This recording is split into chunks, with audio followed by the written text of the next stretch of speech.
طبعا احنا قلنا ان ده اول برنامج معتمد متكامل باللغه العربيه، طبعا بتقدمه منصه رشيد ومعتمد من الاي سي اف وليه الاختبار. طيب مين اللي ممكن ياخد البرنامج ده معانا؟ اي كوتش او مدرب وبيدور على تخصص نادر. طيب هو تخصص نادر يعني ايه؟ يعني تخصص جديد، انت بتدور على تخصص جديد تبدا تشتغل فيه. وللعلم الكوتشز اللي شغالين في الفاينانس او الفاينانشال كوتشز قليلين جدا.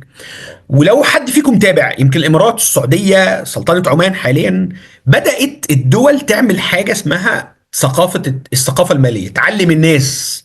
ليه بقى لا بداوا يعلموا الناس؟ لانه لاحظوا ان ديون الافراد كبرت بشكل كبير. يعني ايه؟ احصائيات كده بتتقاس في كل الدول. ديون القطاع العائلي، هم يسموه القطاع العائلي، بقت كام من كل الديون اللي البنوك مصدراها؟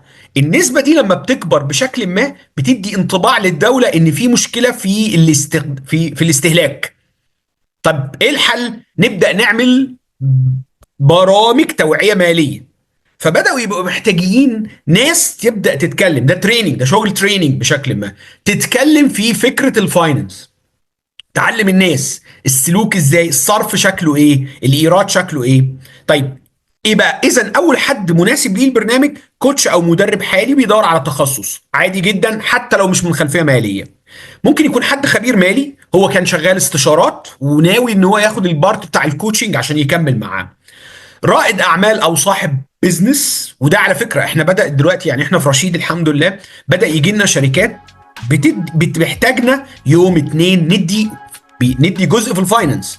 يعني اللي فيكم شغال مع الكوربريت يعرف ان الشركات دلوقتي بتهتم بحاجه اسمها الويل بينج، علم بالعربي علم الرفاه، او ان ازاي تكون احسن نسخه من نفسك. طيب جزء من الويل بينج ده جزء الفاينانس. طب ايه اللي بيحصل بقى؟ ان هم بيجيبونا يوم او اتنين نبدا ندي للموظفين فاينانشال education او فاينانشال، احيانا كوتشنج، جلسات نقعد نتكلم معاه. فبدا يبقى في طلب سواء من الكوربريتس او كده. طيب اي شخص بقى عنده شغف وبيحابب يساعد الناس في رحلتهم الماليه.